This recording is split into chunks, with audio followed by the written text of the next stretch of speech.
यीशु मसीह के नाम से आप सब शुभ संदेश के दर्शकों को फिर से मैं स्वागत करती हूँ। धन्यवाद करती हूँ परमेश्वर ने हम सब की ज़िंदगी में एक और मौका दिया ताकि यीशु मसीह के चरणों में कुछ समय पवित्र शास्त्र बाइबल से कुछ बातें हम देख सके, सीख सके, समझ सके, अमल कर सके और उनकी आशीषों का हम वारिस बन सके। छोटी सी प्रार्थना के साथ इस कार्यक्रम को हम शुरुआत करेंगे। धन्यवाद महान सामर्थी पिता, राजाओं का राजा, प्रभुओं का प्रभु, ईश्वरों का ईश्वर, पूरा ब्रह्मांड को रचने वाला, नियंत्रण रखने वाला परमेश्वर। आपका वचन बताता है यूहन्ना 12 और 24, जॉन 12:24, मैं तुमसे सच सच कहता हूँ, जब तक गेहूं का दाना भूमि में पड़कर मर नहीं जाता वो अकेला रहता है, परंतु जब मर जाता है तो बहुत फल लाता है। हाँ प्रभु यीशु, आप प्रभु हमारे लिए प्रभु वो गेहूं बन गया है प्रभु। आप भूमि में प्रभु यीशु मारा गया, गाड़ा गया, तीसरा दिन जी उठा यीशु, और बहुत सारे हजारों करोड़ों प्रभु यीशु आपने पैदा किया है प्रभु यीशु। इसलिए हम कोटि कोटि धन्यवाद देते हैं। हम भी प्रभु यीशु आपका गुण को हम सीख सके प्रभु। हम इस पृथ्वी में रहते हुए जेनेसिस 1:26-28, 1:26 से 28 तक जो लिखा है प्रभु, वो हमारे सबके जीवन में, बोलने वाले मेरे जीवन में, देखने वाले दर्शकों के जीवन में पूरा हो। यीशु मसीह के जीवित नाम से मांगते, आमीन आमीन आमीन। जो विषय लिया है, विषय ये है faith to release creative miracles. Creative miracles मतलब आश्चर्य कर्म करने के लिए जो हमारी किस तरह का विश्वास की जरूरत पड़ती है, कैसे हम आश्चर्य कर्म को पा सकते हैं, इस बात पे आज हम देखेंगे। कलीसिया में हम देखते हैं मूसा के जीवन में, बाइबल में मूसा, एलिया और बहुत सारे लोग अद्भुत अद्भुत काम को किया है। और सबसे पहले हमारा परमेश्वर जो एलोहीम बोलते हैं, एलोहीम का मतलब ही is God as a creator, सृष्टि करता है। और प्रभु परमेश्वर ने सबसे उत्पत्ति से एक अध्याय से अगर देखेंगे, उत्पत्ति 1:1-2 मैं पढ़ रही हूँ। आदि में परमेश्वर ने आकाश और पृथ्वी की सृष्टि की। पृथ्वी बेडोल और सुनसान पड़ी थी और गहरे जल के ऊपर अंधियारा था, तथा परमेश्वर का आत्मा जल के ऊपर मंडराता था। इसके मतलब क्या है कि when this whole world was not created, that world was not like this what we see। जो सृष्टि अभी हम देखते हैं, कितना सुंदर सृष्टि को हम देखते हैं, पहाड़ों को देखते हैं, नदियों को देखते हैं, उड़ने वाले पक्षियों को देखते हैं, कुछ एनिमल जानवरों को देखते हैं, बहुत कुछ सुंदर सृष्टि किया है। हम ट्रैवल करने भी चले जाते हैं, साइट सीइंग करते हैं। ये सारे किसने बनाया? जिसने बनाया उनको पता है ये कैसे बनाया, क्योंकि ये जो सृष्टि पहले इस पृथ्वी ऐसा नहीं था। कैसे था? बेडोल। बेडोल का मतलब क्या? Shapeless, formless, nothing is nice, nothing is good, कुछ भी अच्छा नहीं था। और पूरा जल था, जल के ऊपर अंधियारे था, और फिर बेडोल भी था। इतना ऐसे पृथ्वी था। लेकिन अब कैसा है? किसने किया है उसको? टिक किसने किया है? Elohim, creator, God the created. In the beginning God made heaven and the earth. Hallelujah. और फिर कैसे बनाया उसने? साम 104:30, भजन संहिता 104 और 30 में लिखा है, तू अपनी ओर से सांस भेजता है और वो सिरजे जाते हैं, और तू धरती को न्याय कर देता है। इंग्लिश में लिखा है, बड़ा अच्छा लिखा, he send his spirits and they created. So मतलब क्या है? आत्माएं हैं, मतलब फरिश्ते हैं जो परमेश्वर के आज्ञा सुन करके काम करते हैं। अगर इसको और गहराई में देखना है तो हिब्रूस 11:3 में अगर हम पढ़ेंगे तो ऐसा लिखा है, विश्वासी से हम जान जाते हैं कि सारी सृष्टि की रचना परमेश्वर के वचन के द्वारा हुई है, पर यहाँ नहीं कि जो कुछ हम देखने में आता है वो देखी हुई वस्तुओं से बना है। ये लास्ट जो लाइन है बहुत इम्पोर्टेंट है। उसमें लिखा है जो कुछ हम देखने में आता है वो सब कुछ देखने का चीज से नहीं बनाया गया। देखने में आता है मगर बनाया हुआ है वो अंधे की, यानी कि God who is not visible with our physical eyes, वो परमेश्वर जिसे हम इस फिजिकल आईज से नहीं देख पाता है, उसने हमारा फिजिकल वर्ल्ड को, देखने वाली दुनिया को उसने अंधे की परमेश्वर ने हमें बनाया है। हालेलुया। और विश्वास से उसने भी एक शब्द कहा, ऐसे ऐसे होता गया। अब जेनेसिस चैप्टर 1 भी बड़े ध्यान से और पवित्र आत्मा के सामर्थ्य से पढ़ेंगे तो बहुत आपको बहुत सारे रेवलेशन उसी में खुल जाता है। फर्स्ट डे कैसे God made day and night, उजाला को अलग किया, पानी को अलग किया, ज़मीन को अलग किया, फिर पानी के अंदर जो जानवर उनको अलग बनाया, ज़मीन के जानवर अलग बनाया, उड़ने वाला पक्षियों को अलग बनाया, आसमान को ऊपर कर दिया। ज़मीन का आसमान अलग है, स्वर्ग की आसमान अलग है, और गैलेक्सी जो सूरज, चांद, नक्षत्र ये सब बनाया। कितने सारे कुछ बनाया। कैसे बनाया? कुछ शब्द से बनाया। He just spoke. And also Holy Spirit, पवित्र आत्मा क्या कर रहा था? पानी के ऊपर ऐसे मंडरा रहा था। मंडराते मंडराते क्या हो गया?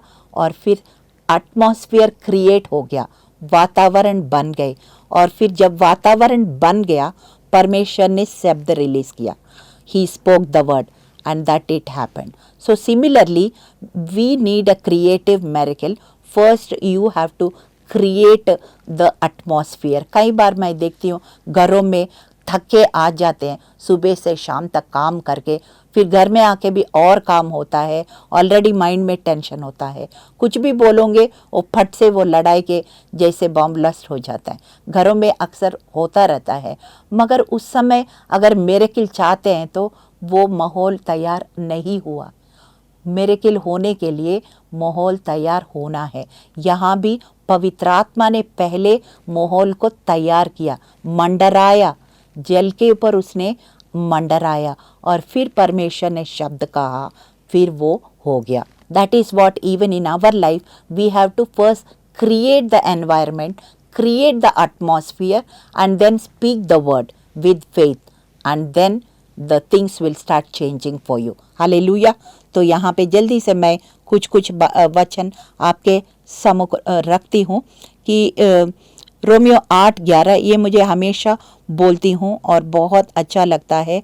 When God brought the Jesus who was dead, he resurrected. That is also a creative miracle. मरा हुआ, अभी तक कितने लोग जिंदा है, वो अच्छे काम किया है, महापुरुष आए चले गया, मरने के बाद उनका chapter close. Now we don't remember them after the funeral, memorial sir, ये सब हो जाता है। फिर धीरे धीरे उनका मेमोरीज कुछ दिन रहते हैं, फिर भूल जाते हैं। मरने के बाद उनका चैप्टर क्लोज होता है। लेकिन यीशु मसीह ने कहा, मौत का डंक को तोड़ के वो मृत्युंजय होकर आ गया है। हालेलुया। और कोई भी चीज़ ऐसा लगता है आपको कि ये क्रॉनिक है। क्रॉनिक का मतलब क्या है? बहुत समय से ये जटिल समस्या है और ये ठीक नहीं हो सकता है। ये डेड बॉडी की तरह ऐसे लगता है, पर यीशु मसीह का पुनरुत्थान का सामर्थ्य उनके अंदर से एक जीवन को उत्पन्न कर सकता है, क्योंकि वही रोमियो का 8:11 में लिखा है ना, उसी का आत्मा जिसने यीशु मसीह को मरे हुए में से जलाया तुम में भी बसा हुआ है। कि तुम में मतलब किस में? विश्वासियों के अंदर। जिसे मसीह के मरे हुए में से जलाया, तुम्हारी नश्वर देहों को भी आत्मा के द्वारा तुम्हें बसा हुआ जिलाएगा। सबका जिलाएगा। Our spirit will never die, only our body will die, but even body will be transformed according to the spirit, it will be changed into glorious body. Hallelujah. तो वो पुनरुत्थान की शक्ति जो मरे हुए में से यीशु मसीह को जिंदा किया, वही शक्ति हमारे अंदर भी है। वो ही शक्ति से हम क्रिएटिव मिरेकल्स को पा सकते हैं। हालेलुया। कैसे पा सकते हैं? प्रोवर्ब्स 18:21, नीति वचन 18 का 21। हम सबको पता है हमारी ज़बान को सबसे ज़्यादा, मैं हमेशा सोचती हूँ बड़े बड़े पाप तो कोई नहीं करता है, मतलब करते होंगे कुछ लोग, but that is a very small number. मैं सोचती हूँ अगर 100% है तो 10% लोग होते होंगे बहुत बड़े बड़े पाप करते, बट 90% ज़्यादातर हम ज़बान से पाप करते हैं, या हमारी माइंड में गलत थॉट्स आता है, फिर हम गलत वर्ड्स यूज़ करते हैं, और इसी के वजह से लड़ाई झगड़ा हो सकता है, इसी वजह से दुश्मनी हो सकता है, इसी वजह से एक दूसरों से बनता नहीं है, बहुत सारी बातें ये सब हो सकता है। It all start with your tongue. और बाइबल कहता है कि जीवन और मृत्यु ये ज़बान में है। तो by default we are destined to death, spiritual death by default. Adam के हवा के द्वारा जो पाप आया है उसके कारण मृत्यु के ओर शैतान मनुष्य को धकेल रहे थे, लेकिन धन्यवाद प्रभु यीशु मसीह का, वो आखिरी आदम बन के 1 कोरिन्थियंस 15:45 वो जीवन का आत्मा लेकर आया हमारे जीवन में, हमारा दुनिया में जीवन का आत्मा। He is life giving spirit. Hallelujah. And devil brings death but Jesus brought life, that is the difference. Hallelujah. तो इसलिए by default even in our language, हमारी भाषा में भी कई ऐसे श्राप होते हैं, वो आम आदमी अनोइंगली ऐसे कर्सेस बोलते हैं, अपने आप को भी बोलते हैं, अपने बच्चों को भी बोलते हैं, किसी को भी ऐसे कर्सेस हम रिलीज करते हैं। We have to guard our टंग।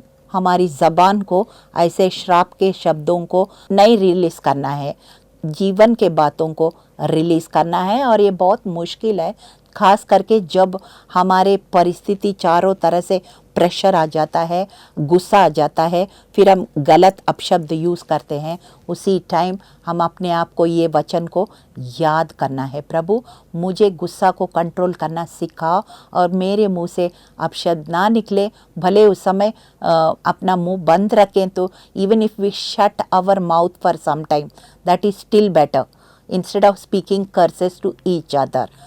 यही हमको सीखना है, क्योंकि एशिया 57:19 में लिखा है, मैं मुंह के फल का सृजनहार हूँ, यहोवा ने कहा है, दूर और जो निकट है दोनों की पूरी शांति मिले और मैं उसको चंगा करूँगा। यानी कि मतलब क्या है, परमेश्वर हम बार बार एक चीज़ को जो बोलते हैं उसी को हम पैदा करते हैं। So it depends, you are speaking things pertaining to life और you are speaking things pertaining to death. We have to be very careful with our words. Hallelujah.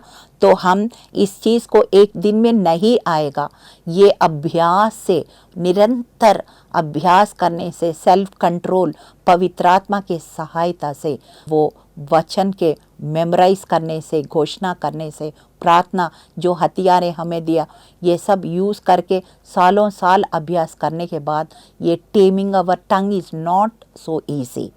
सो ये ज़बान को सही इस्तेमाल हमको करना बहुत ही ज़रूरी है।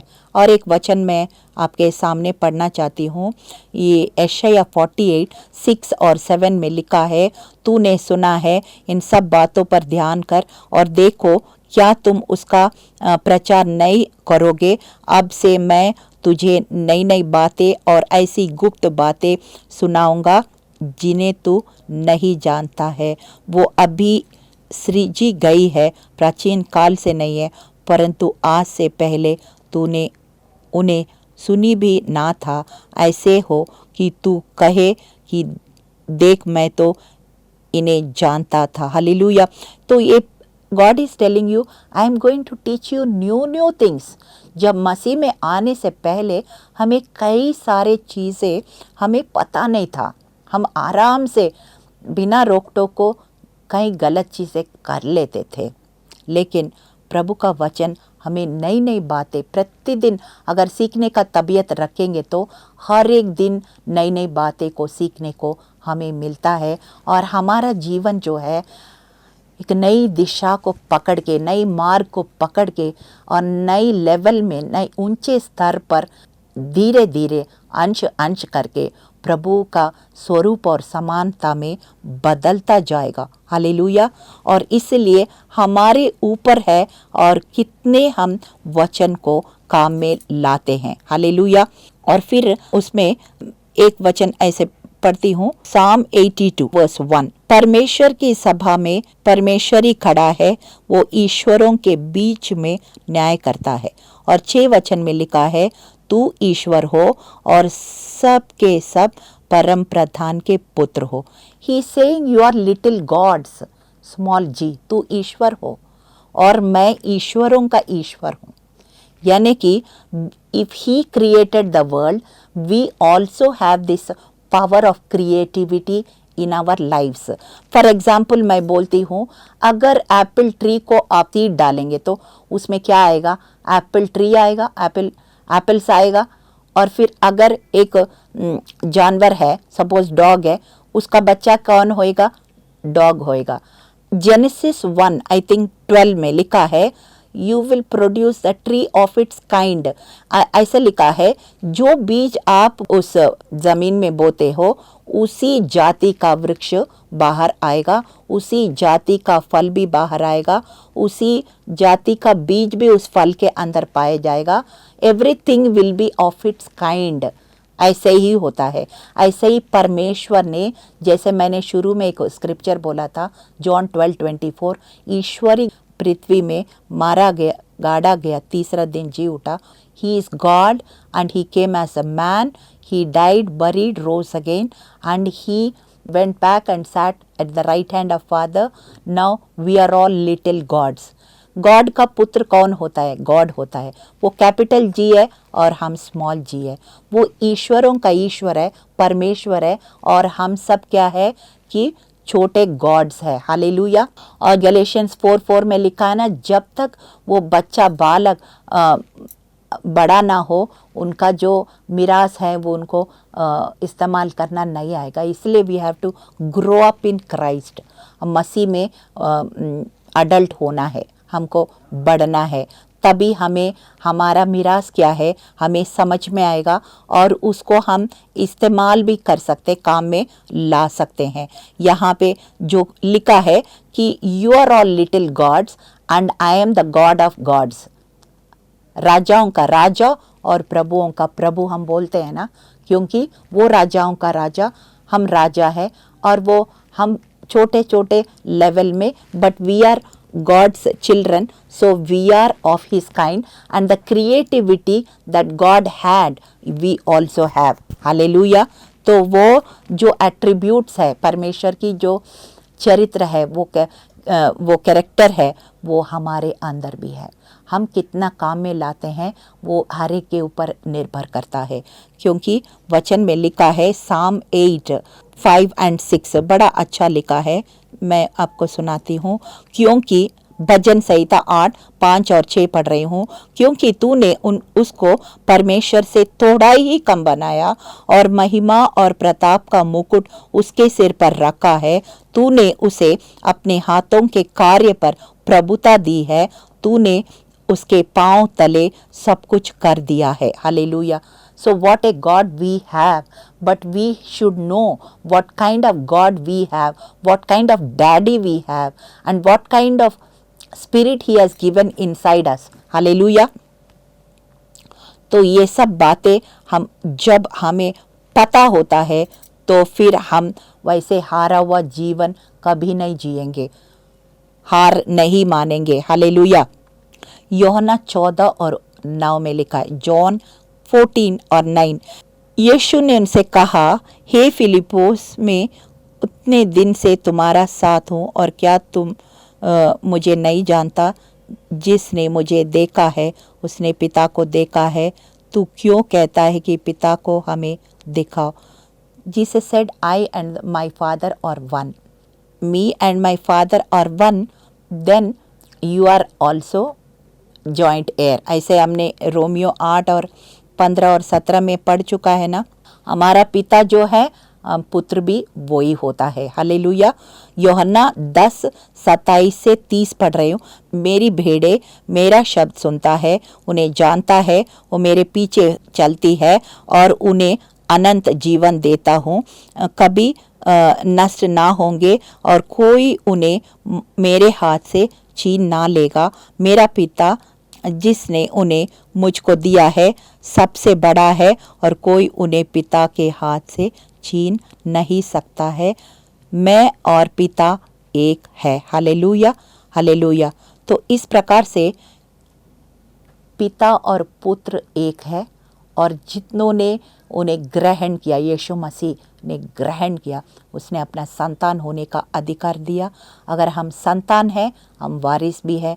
अगर हम वारिस भी हैं, हम क्रिएटर है, तो हम भी उनका क्रिएटिविटी, उनका रचनात्मक शक्ति हमारे अंदर भी है। और पॉजिटिव क्रिएटिविटी भी है और नेगेटिव क्रिएटिविटी भी है। हमें वचन दिया गया है ताकि प्रभु हमें जैसे बेडोल सृष्टि को कैसे सुंदर सृष्टि बनाया, वैसे कैसे भी परिस्थिति हो, वो कई बार हम न्यूज़ में हम देखते हैं ना, ऐसे डंप ग्राउंड्स को ना बड़े सुंदर सा पार्क बनाया गया है और फिर उसको बहुत सारे टूरिस्ट लोग आके एंजॉय करने के लिए, एंटरटेनमेंट के लिए, रिक्रिएशन के लिए आते हैं। बहुत रेवेन्यू भी हो रहे हैं और लोगों का कुछ थकावट से थोड़ा सा ब्रेक भी मिल रहे हैं। ऐसे सुंदर बन गया है। तो हमारा जीवन भी परमेश्वर हमें ऐसे परिस्थिति को सुंदर बनाने के लिए और क्रिएटिव मिरेकल्स को हमने कई सेवकाई में देखा है।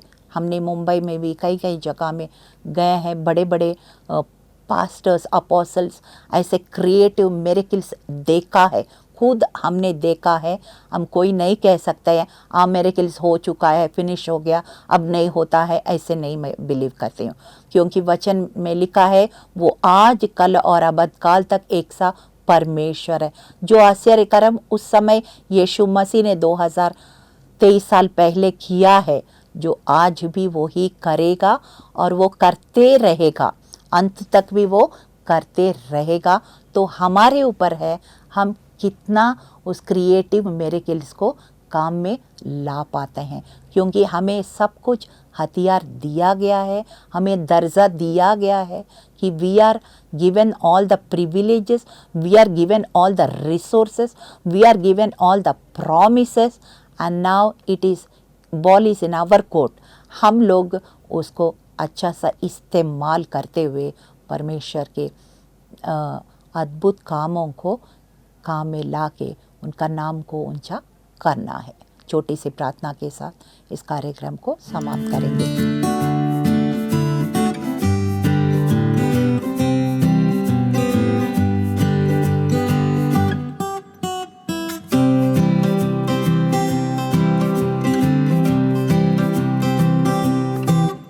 धन्यवाद परमेश्वर पिता। In the beginning you created the heavens and the earth, Lord, hallelujah। प्रभु यीशु पिता, पुत्र और पवित्र आत्मा तीनों एक साथ मिल के प्रभु ये सृष्टि ने किया है। हाँ प्रभु, लेकिन 2023 साल पहले आप मनुष्य बन के इस पृथ्वी में आया है, पाप का कीमत चुकाया है प्रभु यीशु। और प्रभु यीशु जो आश्चर्य कर्म उस समय जो जेनेसिस चैप्टर 1 में हम पृथ्वी बेडोल था, अंधियारा था और पवित्र आत्मा मंडराया है और शब्द प्रभु ने सुनाया है और इंसान को अपने हाथों से बनाया, अपने स्वरूप और समानता में बनाया, परमेश्वर से थोड़ा सा ही कम बनाया है प्रभु यीशु। और प्रभु यीशु लेकिन पाप के द्वारा वो महिमा चला गया, लेकिन हमें आशा है प्रभु आखिरी आदम बन के हमको वो महिमा वापस लेकर आया है प्रभु यीशु। वो क्रिएटिव मिरेकल्स को भी वापस लेकर आया है प्रभु। आप एलोहीम है प्रभु। We are small gods and you are God of gods. हम छोटे ईश्वर है, आप ईश्वरों का ईश्वर है प्रभु। यही वचन साम 82 में बताया गया। इसलिए प्रभु यीशु हम देखते हैं साम 115 उसमें लिखा है प्रभु यीशु वर्स 16 में लिखा है कि स्वर्ग परमेश्वर का है, पृथ्वी मनुष्यों को दे दिया है। यीशु नासरी, आप इस वचन को देधारी होने दे। एलोहीम परमेश्वर का जो क्रिएटिव मिरेकल्स है प्रभु, हमको सबको इस अनसीन वर्ल्ड को विजिबल कैसे आपने कर दिया है प्रभु यीशु। अनसीन परमेश्वर वो विजिबल वर्ल्ड को क्रिएट किया है प्रभु। ऐसे अनसीन मिरेकल्स को प्रभु हम इस विजिबल वर्ल्ड में लाने वाले हो सके। यीशु मदद कीजिए, सहायता कीजिए। यीशु मसीह के जीवित नाम से मांगते, आमीन आमीन आमीन।